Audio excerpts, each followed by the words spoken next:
നമസ്കാരം. ഫണ്ട് 360 പുതിയൊരു അധ്യായത്തിലേക്ക് സ്വാഗതം. നമ്മുടെ ഇന്നത്തെ വിഷയം റിലയൻസ് പവർ ലിമിറ്റഡ് ആണ്.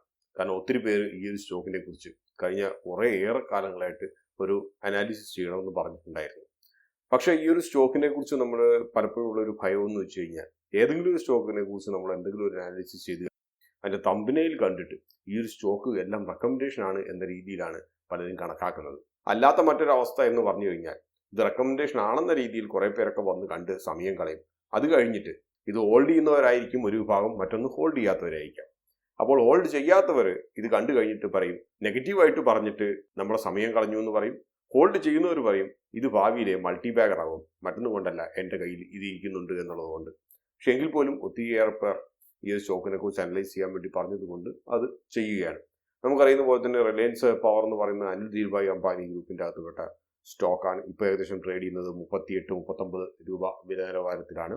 നമുക്കറിയുന്ന പോലെ തന്നെ കോഫി ഡേ എന്റർപ്രൈസസിന് സമാനമായിട്ടുള്ള ഒരു വഴിയിലൂടെ തന്നെയാണ് റിലയൻസ് പവറിന്റെയും ഷെയർ പ്രൈസും ന്യൂസുകളും കടന്നുപോയിക്കൊണ്ടിരുന്നത്. കഴിഞ്ഞ മെയ്യിലൊക്കെ അതുവരെ കാര്യമായിട്ടുള്ള വിലക്കയറ്റമോ ഇറക്കമോ ഒന്നും ഇല്ലാതെ ഏകദേശം 30-35 രീതിയിലൊക്കെ ട്രേഡ് ചെയ്തുകൊണ്ടിരുന്ന സ്റ്റോക്ക് 2025 മെയ് മുതൽ വളരെയധികം വാർത്തകൾ വരാൻ തുടങ്ങി. കാരണം അനിൽ ധീർഭായ് അംബാനിയുടെ മകൻ ബിസിനസ്സുകളൊക്കെ ഏറ്റെടുക്കുന്നു, പുതിയ മാനേജ്മെന്റ് വരുന്നു, അതോടുകൂടിയിട്ട് ഒരു ടേൺ അറൗണ്ട് ബിസിനസ്സുകളായിട്ട് മാറുന്നു. അതേപോലെ തന്നെ മുടങ്ങിക്കിടന്ന പല പ്രോജക്റ്റുകളും നടപ്പിലാക്കുന്നു. അതോടുകൂടിയിട്ട് ഒട്ടനേകം ഇൻവെസ്റ്റേഴ്സ്, പ്രത്യേകിച്ച് റീറ്റെയിൽ ഇൻവെസ്റ്റേഴ്സ് ഇതിന് മുകളിൽ ഭയങ്കര ഇൻട്രസ്റ്റ് കാണിക്കാൻ തുടങ്ങി. ഇതിനെ തുടർന്ന് ഏകദേശം ഒരു മാസം കൊണ്ട് ഈ ഒരു സ്റ്റോക്ക് ഇരട്ടിയായി. ഏകദേശം 38 നിന്നും 70 രൂപ 75 രൂപ ആ വില നിലവാരത്തിലേക്ക് എത്തി. അതിനുശേഷം കുറച്ചു കാലം കഴിഞ്ഞപ്പോൾ തുടർച്ചയായിട്ടുള്ള പല വാർത്തകളും വന്നു. അവസാനം എത്തി നിൽക്കുന്നത് സീരിയസ് ഫ്രോഡ് ഇൻവെസ്റ്റിഗേഷൻ ടീമിന്റെ ഫ്രോഡലന്റ് കേസുകളിലാണ് എത്തി നിൽക്കുന്നത്. അതിനു മുമ്പ് ഒട്ടനേകം കേസുകൾ മകനെതിരെയും അനിൽ അംബാനിക്കെതിരെയും വന്നു. ഇതിനെ തുടർന്ന് ഈ 10.75 രൂപ എന്ന വില നിലവാരത്തിൽ നിന്നും അത് തുടർച്ചയായിട്ട് കുത്തനെ ഇടിഞ്ഞിട്ട് ഇന്ന് കാണുന്ന ഈ ഒരു 40 രൂപയുടെ താഴേക്ക് എത്തി. അതായത് ഏകദേശം പണ്ട് എവിടെയാണോ തുടങ്ങിയത് ആ നിലയിലേക്ക് തന്നെ എത്തി എന്നർത്ഥം. പെട്ടെന്ന് നമുക്ക് റിലയൻസ് പവറിന്റെ ചരിത്രത്തിലേക്ക് നോക്കുകയാണെങ്കിൽ 1995 ജാനുവരിയിലെ ഭാവന പവർ പ്രൈവറ്റ് ലിമിറ്റഡ് എന്ന് പറയുന്ന ഒരു പവർ കമ്പനി, അതാണ് പിന്നീട് Reliance Delhi power private limited ആയിട്ട് രൂപാന്തരപ്പെട്ട് 2008 കഷ്ടകാലം പിടിച്ച ഒരു വർഷത്തിൽ കൊണ്ടുപോയിട്ട് IPO നടത്തുകയും ചെയ്തു. IPOയ്ക്ക് മുമ്പുള്ള പരസ്യങ്ങളൊക്കെ ഇന്നും എനിക്ക് ഓർമ്മയുണ്ട്.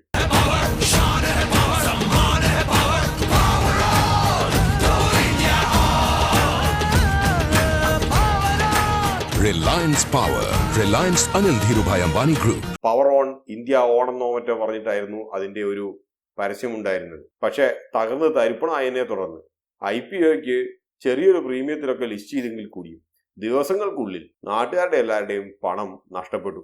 കാരണം ഈ ഒരു IPO അന്നത്തെ കാലത്തെ ഏറ്റവും വലിയൊരു IPO ആയിരുന്നു. അത് വളരെയധികം ഓവർ പ്രൈസ്ഡുമായിരുന്നു എന്നുള്ളൊരു സത്യം കൂടി അവിടെ നിലനിൽക്കുന്നു. അതോടുകൂടി പലരും കളിയാക്കി പറയാൻ തുടങ്ങി Reliance power on India gone എന്ന്. പക്ഷെ അന്നത്തെ കാലത്ത് വിലത്തകർച്ച ഉണ്ടായെങ്കിൽ പോലും കമ്പനിയുടെ ഫണ്ടമെന്റൽസിനെ കുറിച്ച് കാര്യമായിട്ട് ആരും വലിയ പരാതികൾ പറഞ്ഞിട്ടുണ്ടായിരുന്നില്ല. മോശമില്ലാത്ത രീതിയിലൊക്കെ ഓപ്പറേഷൻസ് ഒക്കെ നടന്നു വന്നു. മഹാരാഷ്ട്ര സ്റ്റേറ്റ് ഇലക്ട്രിസിറ്റി ഡിസ്ട്രിബ്യൂഷൻ കമ്പനിയായിട്ട് 2100 മെഗാവാട്ടിന്റെ ഒരു പവർ പർച്ചേസ് എഗ്രിമെന്റ് സൈൻ ചെയ്തു. ഇതിന്റെ നല്ലൊരു ഭാഗം 1200 മെഗാവാട്ട് പവർ റോസ പവർ പ്രോജക്റ്റിൽ നിന്നായിരുന്നു സോഴ്സ് ചെയ്തിരുന്നത് എന്നുള്ളൊരു സത്യം അവിടെ നിലനിൽക്കുന്നു.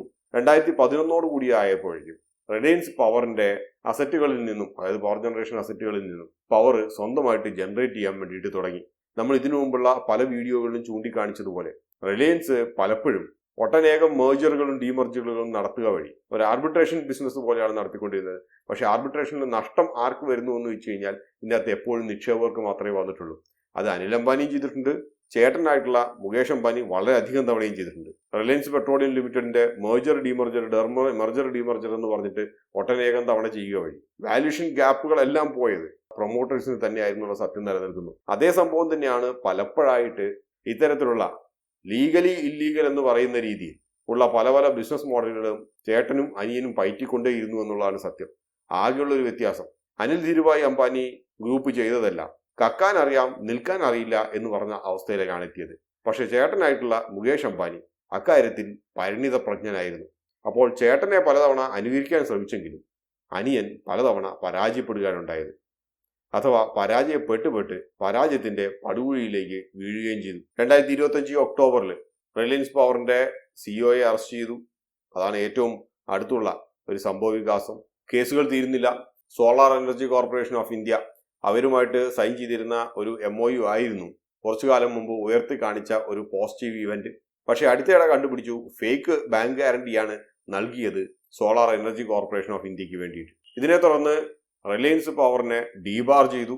അതുകൊണ്ട് തന്നെ ഇനിയിപ്പോൾ ആ ഒരു കോൺട്രാക്റ്റ് ഒന്നും അവിടെ നിലനിൽക്കുന്നില്ല. ED ഇൻവെസ്റ്റിഗേഷൻ നടന്നുകൊണ്ടിരിക്കുന്നു. അപ്പോൾ അതുപോലെ ഒട്ടനേകം ഈ പറഞ്ഞ നമ്മൾ ബാലൻസ് ഷീറ്റ് വായിക്കുമ്പോഴുള്ള നമ്പേഴ്സ് ഒന്നും നമുക്ക് വിശ്വസിക്കാൻ കഴിയാത്ത രീതിയിലുള്ള ഒരു നമ്പേഴ്സാണ് നമുക്ക് മുമ്പിൽ കാണാൻ പറ്റുന്നത്. പക്ഷേ എങ്കിൽ പോലും പോസിറ്റീവായിട്ടുള്ള കാര്യങ്ങളൊന്നും നോക്കുകയാണെങ്കിൽ കാണാൻ കഴിയും.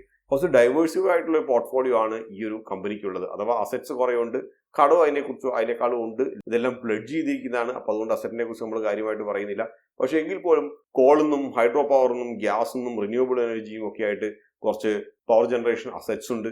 നമ്പേഴ്സ് മാത്രം നമ്മൾ നോക്കുകയാണെങ്കിൽ കാണാൻ കഴിയും ഡെറ്റർ ഡേയ്സ് ഒക്കെ കുറച്ച് കുറഞ്ഞു വരുന്നതായിട്ട് നമുക്ക് കാണാം. അടുത്ത കാലങ്ങളായിട്ട് ഈ ഒരു കമ്പനി റിന്യൂവബിൾ എനർജിയിലാണ് ഫോക്കസ് ചെയ്തിരിക്കുന്നത്.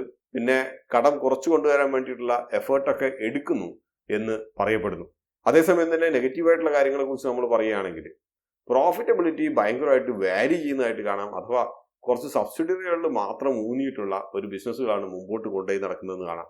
മറ്റൊന്നുള്ള പ്രധാനപ്പെട്ട കാര്യം എന്ന് വെച്ച് കഴിഞ്ഞാൽ ഫിനാൻസിങ് കോസ്റ്റ് ഭയങ്കര കുത്തനെ ഉയർന്ന രീതിയിലാണ്. അതിൽ അത്ഭുതപ്പെടാനില്ല.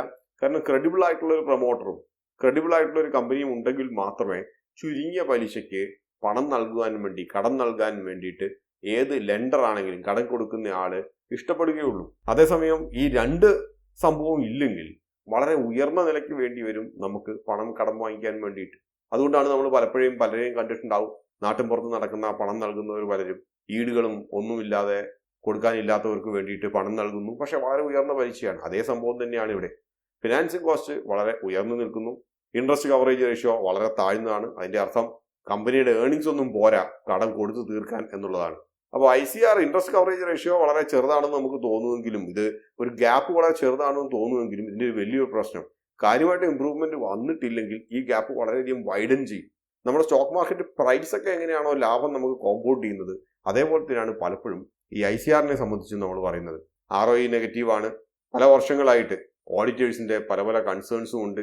ഇക്വിറ്റി ഡൈല്യൂട്ട് ചെയ്തു കണ്ടമാനം വാറന്റ് കൺവേർഷൻസ് വഴി ചില സ്പെഷ്യൽ പർപ്പസ് വെഹിക്കിളുകൾ വഴി മറ്റും കുറെ കടം എടുത്തിട്ടുമുണ്ട് എന്നുള്ളൊരു സത്യം നിലനിൽക്കുന്നു.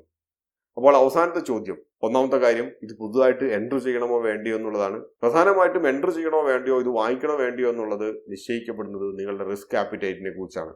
നിങ്ങളൊരു ഹൈ റിസ്ക് ട്രേഡർ ആണെങ്കിൽ, ഹൈ റിസ്ക് ഇൻവെസ്റ്റർ ആണെങ്കിൽ ഈ ഒരു വില നിലവാരത്തിൽ വാങ്ങിക്കുന്നതിനകത്ത് വലിയ തെറ്റില്ല. പക്ഷെ മനസ്സിൽ വെക്കുക, ഈ വില നിലവാരത്തിൽ നിന്നും ചിലപ്പോൾ ഒറ്റയക്കത്തിലേക്ക് ഇത് ഡ്രോപ്പ് ചെയ്തേക്കാം ഇതിന്റെ വില എന്ന കാര്യവും കൂടി. ഇപ്പോൾ ഹോൾഡ് ചെയ്യുന്നവരെ സംബന്ധിച്ചാണെങ്കിൽ നിങ്ങൾ വളരെ വലിയ നഷ്ടത്തിലാണെങ്കിൽ നിങ്ങളൊരു 30 രൂപ ഇൻ ആൻഡ് അറൗണ്ട് ആ വില നിലവാരത്തിൽ ഒരു സ്റ്റോപ്പ് ലോസ് ഫിക്സ് ചെയ്തിട്ട് നിങ്ങൾ ഹോൾഡ് ചെയ്യുക. എസ്പെഷ്യലി നിങ്ങളിപ്പം ഹോൾഡ് ചെയ്യുന്നവരൊക്കെ ആണെങ്കിൽ, നഷ്ടത്തിലുള്ളവരൊക്കെ ആണെങ്കിൽ എനിക്ക് തോന്നുന്നത് ഒരു 50% നഷ്ടത്തിലാകാനാണ് വഴി. അതുകൊണ്ട് തന്നെ കുറച്ചും കൂടെ റിസ്ക് എടുക്കുന്നതിൽ വലിയൊരു തെറ്റില്ല. അതാണ് പ്രാക്ടിക്കലായിട്ടുള്ള ഒരു അഭിപ്രായം പറയാൻ പറ്റുന്നത്. മറ്റു ചില ന്യൂസുകളുടെ മുകളിലോ അല്ലെങ്കിൽ അസറ്റ് റീസ്ട്രക്ചറിങ്ങിന്റെ ഭാഗമായിട്ടോ ഒക്കെ ചിലപ്പോൾ ഒരു കാലത്ത് ഒരു പോസിറ്റീവായിട്ടുള്ള ഒരു മാറ്റങ്ങൾ വന്നേക്കാം. ആ ഒരു സമയത്ത് നമ്മൾ എക്സിറ്റ് ചെയ്യാൻ നോക്കുക. ആ ഒരു സമയത്ത് നിങ്ങൾക്ക് ബൈ പ്രൈസ് എങ്കിലും കിട്ടുകയാണെങ്കിൽ എക്സിറ്റ് ചെയ്യാൻ വേണ്ടിയിട്ടോ ഇത്തിരി കൂടി ഉയർന്നു കഴിഞ്ഞാൽ പാർഷ്യലായിട്ട് പ്രോഫിറ്റ് ബുക്ക് ചെയ്യാനോ മടിക്കരുത്. ഇനി ഇത് വലിയ മൾട്ടിബാഗറായി പോകും എന്നൊരു വിശ്വാസത്തിൽ ഊന്നിയിട്ട്. മറ്റു ചിലർ ചോദിച്ചിരുന്നത് VFSI ഹോൾഡിംഗ്സ് പ്രൈവറ്റ് ലിമിറ്റഡിന്റെ 5% അടുത്ത് വരുന്ന FII ഹോൾഡിങ്ങിനെ കുറിച്ചാണ്. VFSI ഹോൾഡിംഗ്സ് എടുത്തു നോക്കിയാൽ നമുക്ക് കാണാൻ കഴിയും VFSI ഹോൾഡിംഗ് ആകെ ഇൻവെസ്റ്റ്മെന്റ് നടത്തിയത് രണ്ട് കമ്പനികളിലാണ്. ഒന്ന് റിലയൻസ് ഇൻഫ്ര, മറ്റൊന്ന് റിലയൻസ് പവർ. അതിൽ റിലയൻസ് പവറിന്റെ ഹോൾഡിംഗ്സ് ആണ് ഇപ്പോൾ നിലനിൽക്കുന്നത്. VFSI ഹോൾഡിംഗ്സിന്റെ യഥാർത്ഥ പ്രൊമോട്ടേഴ്സ് ആരാണ് എന്നുള്ളത് നമുക്ക് നോക്കാൻ വേണ്ടിയിട്ട് സമയം കിട്ടിയില്ല. അതുകൊണ്ട് തന്നെ ആ VFSI ഹോൾഡിങ്ങിന്റെ ഈ ഒരു 5% അടുത്ത് വരുന്ന ഹോൾഡിംഗ് അതിനെക്കുറിച്ച് കാര്യമായിട്ട് അഭിപ്രായം പറയുന്നില്ല. അഥവാ ആ ഒരു FI ഹോൾഡിംഗ് ഉണ്ട് എന്ന കാര്യത്തിൽ ഇതിന്റെ ഭാവി വളരെ ശോഭനമാണ് എന്ന രീതിയിൽ മുമ്പോട്ട് പോകുന്നതിൻ്റെ അകത്ത് വലിയൊരു അർത്ഥമില്ല. മറ്റൊന്നുള്ള ഒരു പ്രധാന ഹോൾഡിംഗ്സ് നടത്തിയിരുന്നത് LIC ആണ്. ഏകദേശം 3% അടുത്ത് വരുന്ന ഹോൾഡിംഗ് കാര്യമായിട്ട് മാറ്റങ്ങളൊന്നും ഇല്ലാതെ തുടർന്നുകൊണ്ടിരിക്കുന്നു കഴിഞ്ഞ ഒരു 4-5 വർഷങ്ങളായിട്ട്. LIC ഇത്തരത്തിലുള്ള പല ഹോൾഡിങ്ങുകളും നടത്താറുണ്ട് എന്നുള്ളത് നമുക്കറിയാം. അതിനകത്ത് റിട്ടേൺസ് അല്ല പ്രധാനപ്പെട്ട ഒരു ഫാക്ടർ. അപ്പം അതുകൊണ്ട് തന്നെ LICയിലെ ആ ഒരു ഹോൾഡിങ്ങും മുഖവിലയ്ക്ക് എടുക്കേണ്ടതായിട്ടുള്ള കാര്യമുള്ളതായിട്ട് തോന്നുന്നില്ല. ഇത്തരത്തിൽ മറ്റൊന്നുള്ളത് എടുത്തു പറയേണ്ടത് ഓട്ടം ഇൻവെസ്റ്റ്മെന്റ് എന്ന listed company, asset management company, ഓട്ടം ഇൻവെസ്റ്റ്മെന്റ്സ് എന്ന് പറയുന്ന ഒരു ലിസ്റ്റഡ് NBFC കമ്പനിയാണ്, നോൺ ഡെപ്പോസിറ്റ് ടേക്കിംഗ്. അവരുടെ ഏകദേശം 2% അടുത്ത് വരുന്ന ഹോൾഡിംഗ് ഉണ്ട്. ഓട്ടം ഒരു ഇക്വിറ്റി ട്രേഡിംഗ് കമ്പനിയാണ്. അപ്പൊ അതുകൊണ്ട് തന്നെ അവർ കുറച്ചൊക്കെ ഒരു റിസ്ക് എടുക്കുന്നു എന്നുള്ളത് അത്ഭുതപ്പെടുത്തേണ്ട ഒരു ആവശ്യമില്ല. അപ്പൊ അതുകൊണ്ടാണ് ഞാൻ ആദ്യം പറഞ്ഞത്, നിങ്ങളുടെ റിസ്ക് ആപ്പിറ്റൈറ്റിന്റെ റിസ്ക് എന്തുമാത്രം നിങ്ങൾക്ക് എടുക്കാൻ കഴിയും എന്നുള്ളതിനെ മാത്രം അടിസ്ഥാനപ്പെടുത്തി ഈ ഒരു സ്റ്റോക്കിൽ നിങ്ങൾ വാങ്ങിക്കുകയോ വാങ്ങിക്കാതിരിക്കുകയോ ചെയ്യാം. പക്ഷെ എപ്പോഴും മനസ്സിൽ വെക്കേണ്ട ഒരു കാര്യം, തുടർച്ചയായ ലോവർ സർക്യൂട്ടുകൾ വന്നിട്ട് ചിലപ്പോൾ ഇത് 50%, 75% വരെയോ ചിലപ്പോൾ ഇടിയാനുള്ള സാധ്യതയും കൂടി മുന്നിൽ വെച്ചിട്ട് വേണം നിങ്ങൾ നിങ്ങളുടെ ഫണ്ടുകൾ ഈ ഒരു കമ്പനിയിൽ നിക്ഷേപിക്കാൻ. മറ്റൊരു ചർച്ച നമുക്ക് വീണ്ടും കാണാം. അതുവരെ നന്ദി, നമസ്കാരം.